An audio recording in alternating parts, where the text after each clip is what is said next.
my first green tunnel. Some of you are probably wondering, what the hell is he doing? Well, I'm going to tell you.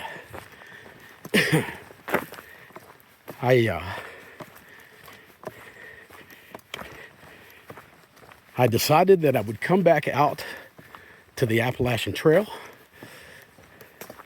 I don't know if I'm going to do a through hike or not yet. My biggest reason for coming out here is to get in shape. I am completely and totally out of shape. I haven't been to the gym in over a year. I haven't been able to work out at all for the last 6 months. I don't go to the gym for personal reasons. For those of you who followed me in 23 when I attempted a through hike, you know that I was sexually assaulted at the gym in my hometown.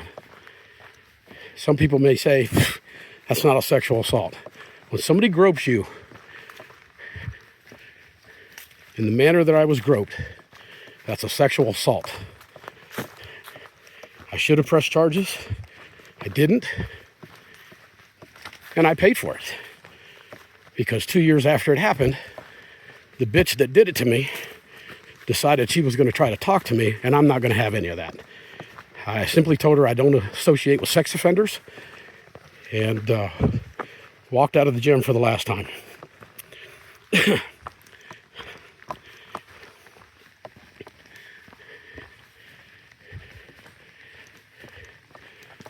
There's some people down there I thought were my friends, and what they ended up doing was showing me that they're just like all the other conservatives that live in my town.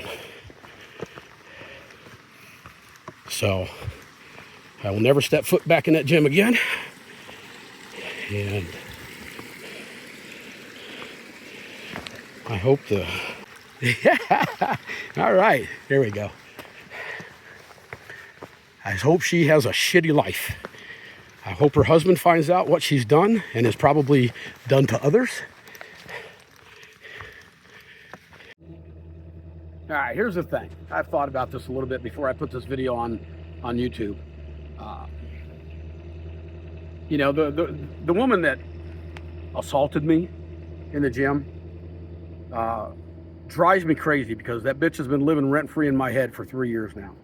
And even worse over the last year. She knows what she did. She's just a disgusting human being. But the more I think about it, here's the deal. How often does that happen to a guy? It's pretty rare. And I can sit around and I can have my pity party and whine and complain about it, but in the end, a person like that, she's not living a good life. She's living a shitty life. And it's a hell of a lot shittier than mine. But here's the thing I want to put out there, is that I need people to understand how something like that happening to me, how it impacts me, how it impacts my mental health, how it impacts everything about my life. And it's disgusting. It's absolutely disgusting. But this kind of crap happens to women constantly. Women go through this multiple times, maybe hundreds of times, maybe more in their lifetime. People need to learn to keep their damn hands to themselves. If you don't want to be with your 400-pound husband or your 400-pound wife, or you want to go cheat, whatever, don't force yourself onto other people that have no desire to be anywhere near you. And I never asked this woman to touch me, just like women never ask men to grab their ass or pinch their tits or whatever it is they do. I worked with that piece of shit postmaster in Russellville for a few years, and my understanding is that he was about to get fired for sexual harassment. So, that's the kind of shit that needs to happen to guys that do that crap. But I want people to understand that when something like this happens to you, whether you're a man or a woman, it really doesn't matter. It has a major impact on your life. And you need to think about that before you sexually assault somebody, whether it's a grope or a rape or whatever, especially in this time of our history, when we've got a pedophile running our country, a child rapist running our country. You people need to think about that. You need to think about that. Keep your damn hands off other people unless they want you to. Okay? All right, so rant for day number 1 is over.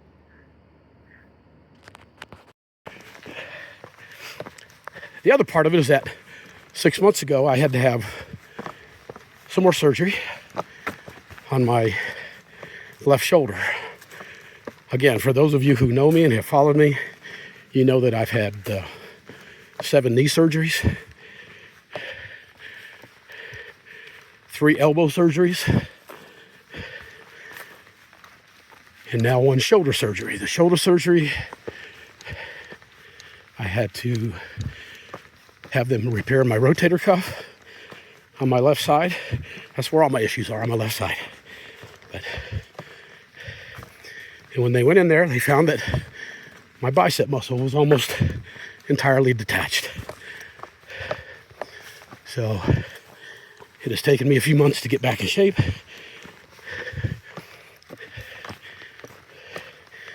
I started out going to physical therapy a couple times a week. That didn't work out. Ended up, after a few weeks, going out and finishing myself. Not a fan of Orthopedics Plus in any way, shape, or form. Pretty amateur operation. Anyways, so I'm completely out of shape. So my goal out here is to get back in shape. 10 pounds heavier than I've ever been. And I have a gut that's bigger than it's ever been. And I just don't like that. I'm not a lazy person. And that's not to say that everybody that has a gut is a lazy person. I know better than that. But that's for me, not for anybody else. Whew. Sucking air, man. Starting to sweat. So the plan is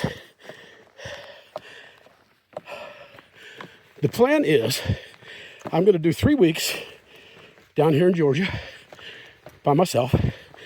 I started out Springer Mountain, the first white blaze on the Appalachian Trail. I got to do that with Deb yesterday. Hang on a second. The trail is the trail. When you see people out here on the trail, you have to stop and talk. It's rare that people don't want to stop and talk to you and find out what your story is, and you find out what their story is. But anyways, so anyways, where was I? So, surgery, out of shape. Out here primarily to get into shape. And so I'm going to do 3 weeks here by myself. And hopefully I'm hoping to get at least to Clingman's Dome. Knock off 200 miles here, maybe further. We'll see. Today's going to be a big test to see what I can do. I'll explain that in a bit. But after 3 weeks out here, Deb's going to pick me up wherever I might be. And we're going to drive up to Virginia, to Front Royal, where we'll meet up with my trail sister navigator and Abby. And we're going to hike another 100 and some miles up there. We'll make it up from Front Royal to the mansion in Pennsylvania, which is the halfway point on the trail. And assuming I make it that far, that's 5 weeks of hiking. If I don't injure myself or just decide it ain't for me anymore, I don't think it's going to happen. But if I'm still having fun at that point, I'm going to come back down here where Deb picked me up and keep going. I'm going to keep going as long as I'm having fun and I'm enjoying myself. So time will tell. That's why I put the question mark on the title here for through hike. I don't know if I'm going to do a through hike. If I do, that's great. If I don't, that's great too.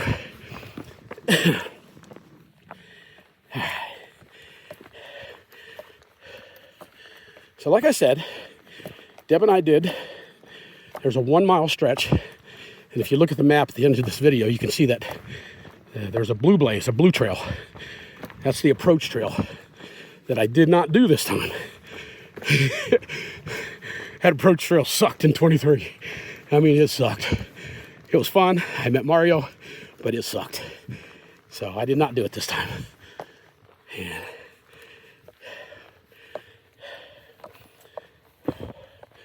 so we'll see. Follow along. See what happens. I don't know. We shall see. All right. Plan today. Benton McKay Trail. I just ran into a guy who's doing that trail as a practice run. Now I want to show you. I don't know if you can see it. Let me zoom in a little bit. This trail has white diamond markers on it. Go this way. White diamonds. If you remember, or if you're just new to this, Appalachian Trail, we follow the white blazes all the way to Maine. So the plan today is to, like always, I have a plan A and a plan B. Plan A is to get to the 14-mile mark. I don't know how realistic that is. But we're going to find out. And it's going to impact the next few days as far as how far I go. And I'll give you an example. If I go 14 miles today, even though technically I'm only doing 13 because I've already done the 1 mile from the beginning of the trail to the parking lot, first parking area. But if I make it to that 14 mile, that sets me up to possibly do a 16-mile day tomorrow and get all the way into Neal's Gap. Last year, or not last year, 23, it took me 4 days to get to Neal's Gap. It was 8 miles, 8 miles, 8 miles, and then a short day in. I'd like to do it in a perfect world. I'd like to do it in 2. In my world, I'd like to do it in 3. So,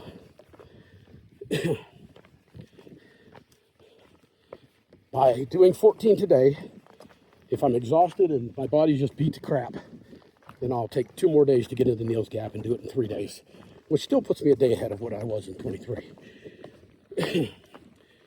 And on the off chance that I do 14 today and I feel pretty good tomorrow and I do 16 and get into Neal's Gap, then that puts me 2 days ahead of where I was in 23.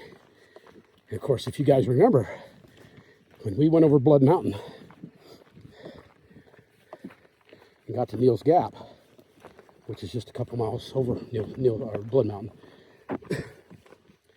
we took a 0 at the Blood Mountain cabins, and then we ended up taking a second 0 when Mario found that he had a huge blister on his foot. So we took another day off while he doctored that up. So that's the goal, sort of, kind of. Worst case scenario, I do it in 3 days. Best case scenario, I do it in 2 days. We'll take it.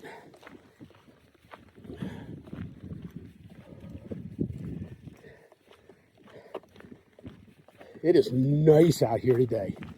I'm sweating. I'm guessing I've come from the parking lot about a mile, maybe a mile and a half so far. Not far. Feel pretty good. The pack, as it always does when I first start out, it feels like I've got I'm carrying a tank on my back. Don't know how much it weighs. I'm guesstimating, since I've got the same equipment that I've had in the past, that it's going to be somewhere around 30 to 32 pounds. Which I know is something I can carry for long distances.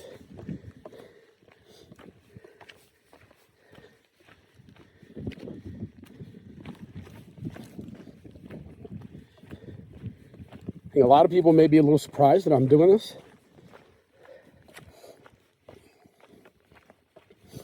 But this trail, as much as I have that love-hate relationship with it, it gets in your blood. And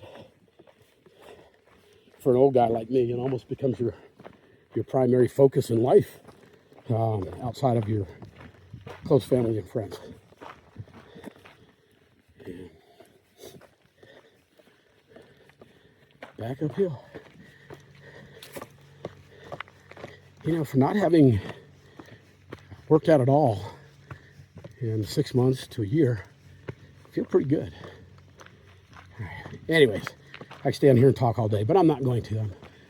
I want to get my trekking poles in my hands and try to put on a little speed. I don't want to overdo it. I didn't even tell you about Plan B. Okay, how am I getting through this mud? It's too early in the trail to get muddy feet. All right.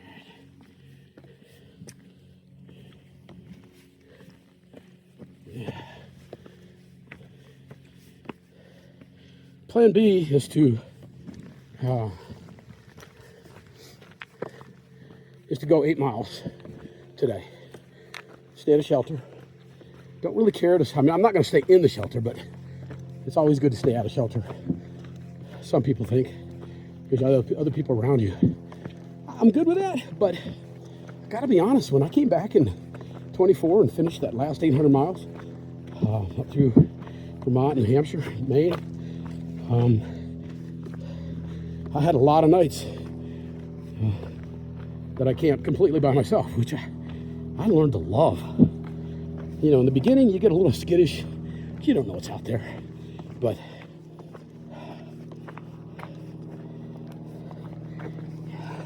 so I don't mind hiking by myself, camping by myself.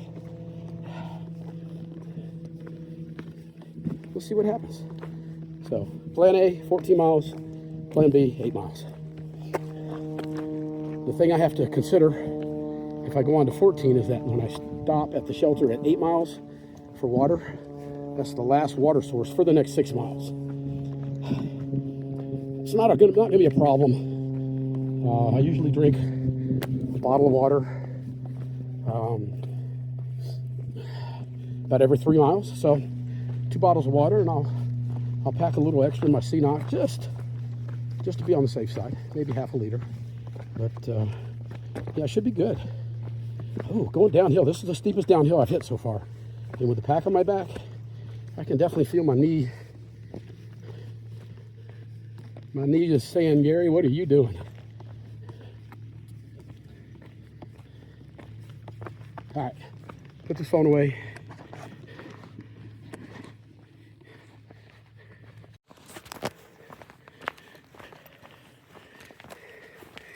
I love me some green tunnels.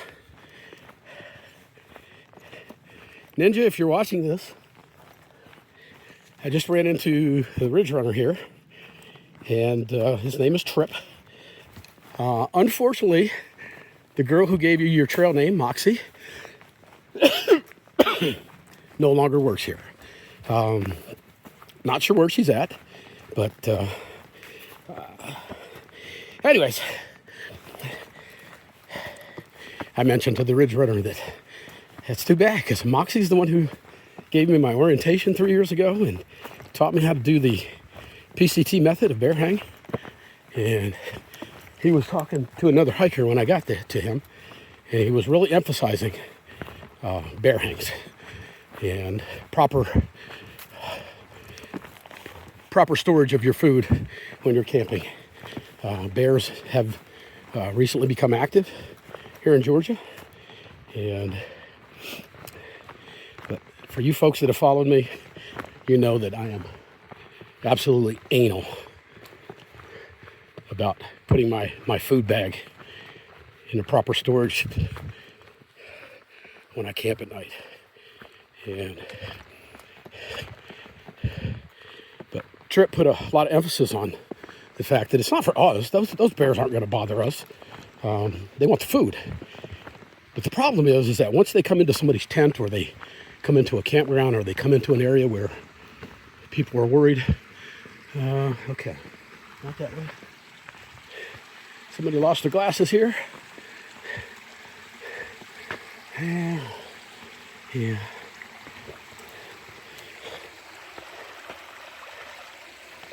But doing a proper bear hang or proper food storage, it's not about you. It's about the bear. Because if a bear comes into your tent, that bear just signed his death warrant. So we don't do that.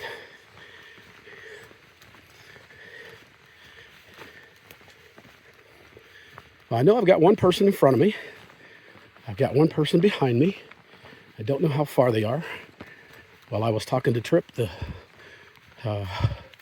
hiker ahead of me moved on, so she's probably about 10 minutes ahead of me. And as I was leaving the Ridge Runner, somebody else was coming up behind me. So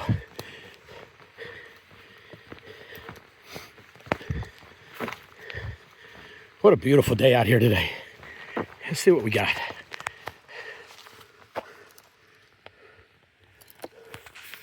Temperature here right now is 54 degrees, and I'm already sweating like a pig.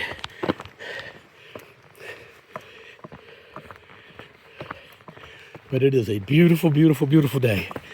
I'm going to enjoy this while it lasts this morning, because I believe this afternoon it's supposed to get up in the 80s. What the hell? 3 years ago when I came through here, I was coming through ice and snow. Not a lot, nothing sticking, but it was cold. And if y'all remember, a little bit further down the trail, it got real cold. Down in the teens. I think one night, it got down single digits with wind chill. But very different this year. It's hot. I think the next couple of days are supposed to be in the 80s. And then it's going to come down into the 60s, which will be much more suited to hiking. Shelter up there. That is the second shelter on the Appalachian Trail. And don't need to go up there, so I'm going to keep right on going. The next shelter is the one that I'm using as my plan B. So we'll see. All right. 3.2 miles into the day. Been on the trail for a little over an hour.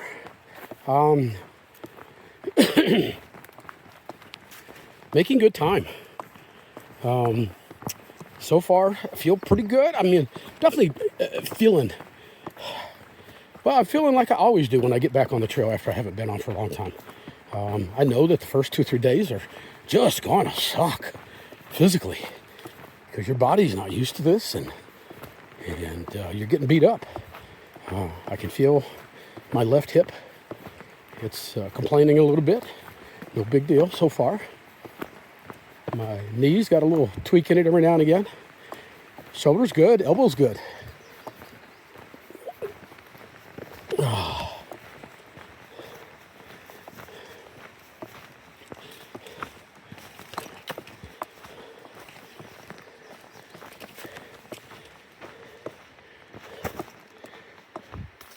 These first 4 miles are mainly downhill, and then we've got about 4 miles of uphill, and then it just it starts going up and down.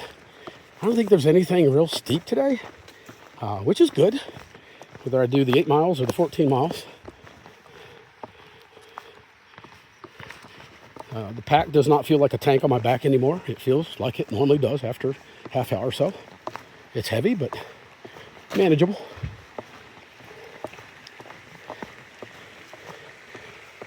I'm walking right beside a stream, and it sounds beautiful.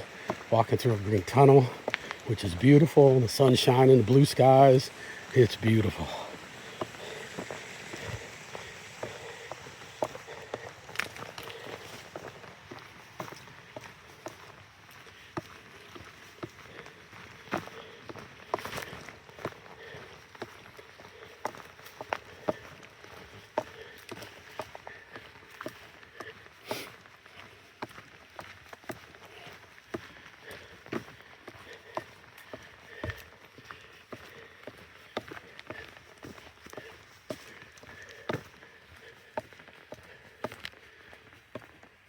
There's a lot more blowdowns now than there were 3 years ago. Of course, you know, they had the Hurricane Helene come through here.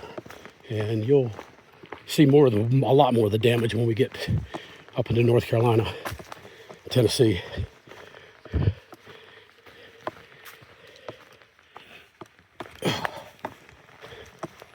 But this is Georgia. And the one thing I know about Georgia does pretty good trail maintenance. No, not pretty good. They do outstanding trail maintenance.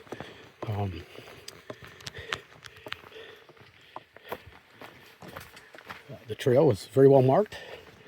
I gotta be careful here. I don't want to hit this one tree and knocks my butt in the water. All right, let me put this away for right now.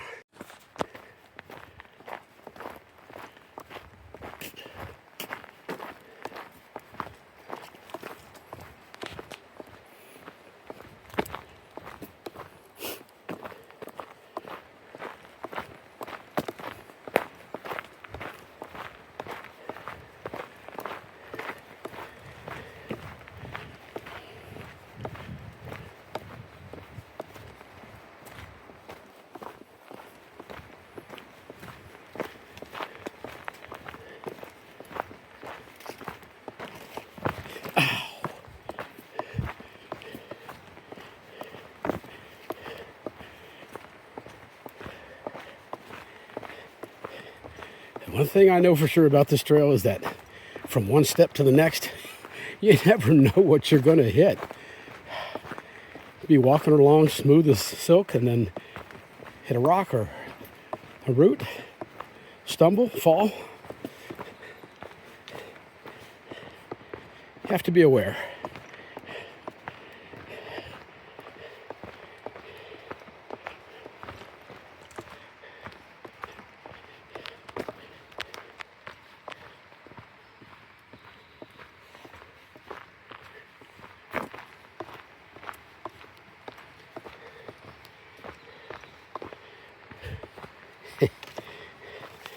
We're about 4 miles in, and I can already feel my body saying, dude, what are you doing to me again? I've slowed down a little bit. I still feel okay, but you know, the body's just not used to doing this, and it's going to take some time. Yeah. So you just got to push your way through it. The more you push, the quicker you get some stamina built up, and the quicker you can get your trail legs going.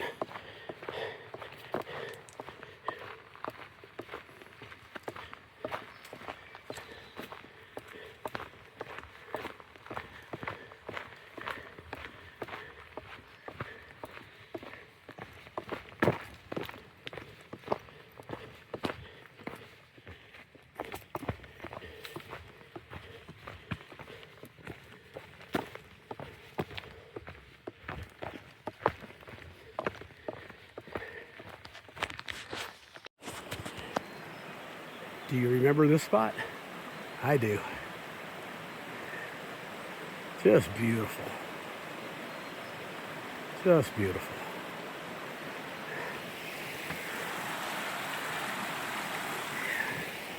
That's the spot right there.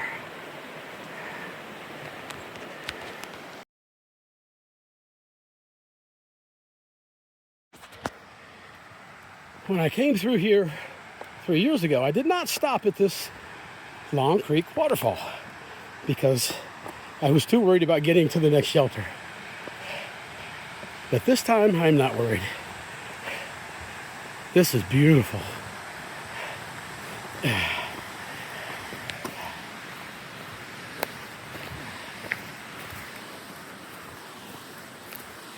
Hello, how you doing?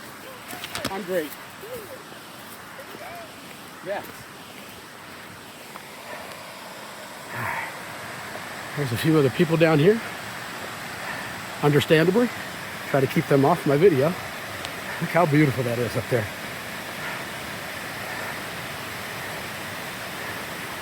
All right, I'm gonna stop, take my pack off, take my first break of the day.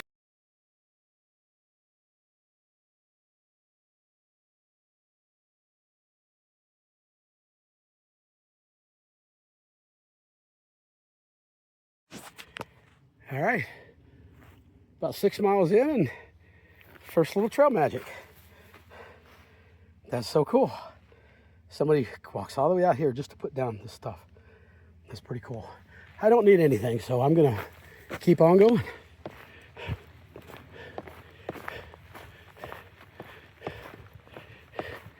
So whoever left that trail magic, you're good people. Simple as that.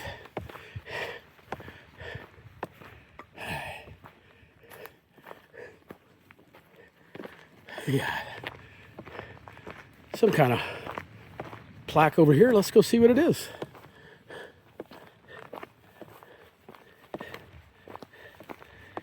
Hickory Flat School. 1850 to 1915 in memory of Dallas M. Woody. He taught here in 1903, donated by his family. How freaking cool.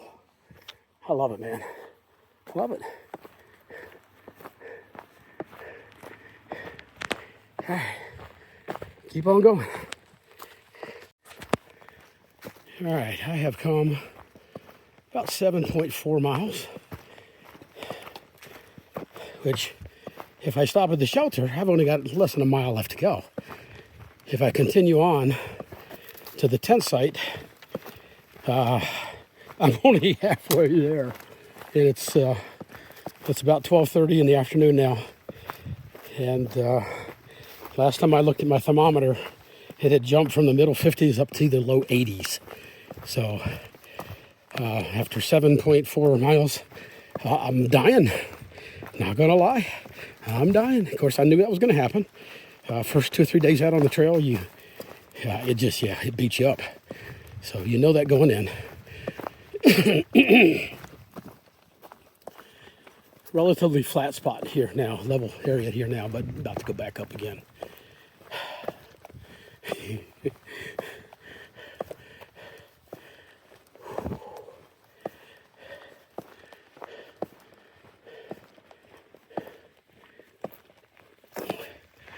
I've met a bunch of people, mostly section hikers, just a few through hikers, and a lot of the through hikers are kind of doing what I'm doing. They're just kind of seeing what they can do out here. So, yeah, it's a different mentality, at least for me this time. Because last time my intent was to go all the way, and this time, I just don't really have that worry. I can stop anytime I want to. Okay, there's a tent site down there, and water, and oh lordy, lordy, lordy.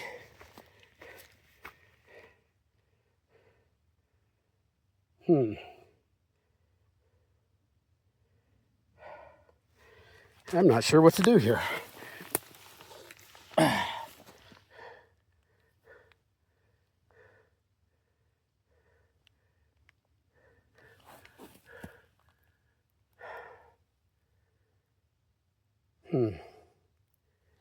Well, I feel bad. Somebody's lost their credit card here. I'm going to take it with me, and when I get a chance, I'll see if I can contact the credit card company. Maybe they can contact the owner and let her know that I have her credit card, and she can contact me maybe and tell me where to leave it for her. Because I know what a pain in the ass it is to lose your credit card or to have somebody steal your credit card when you're out here on the trail. So,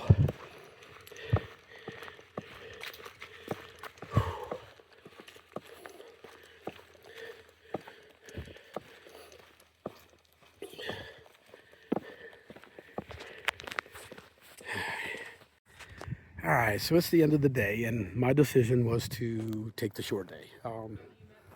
It was not going to do me any good to try to push for 14 miles. I did the 8 miles, and I'm done.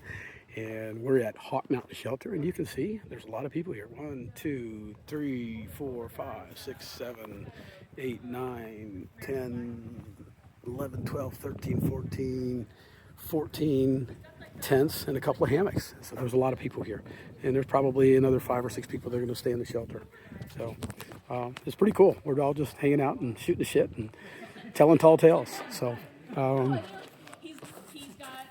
talk to y'all later.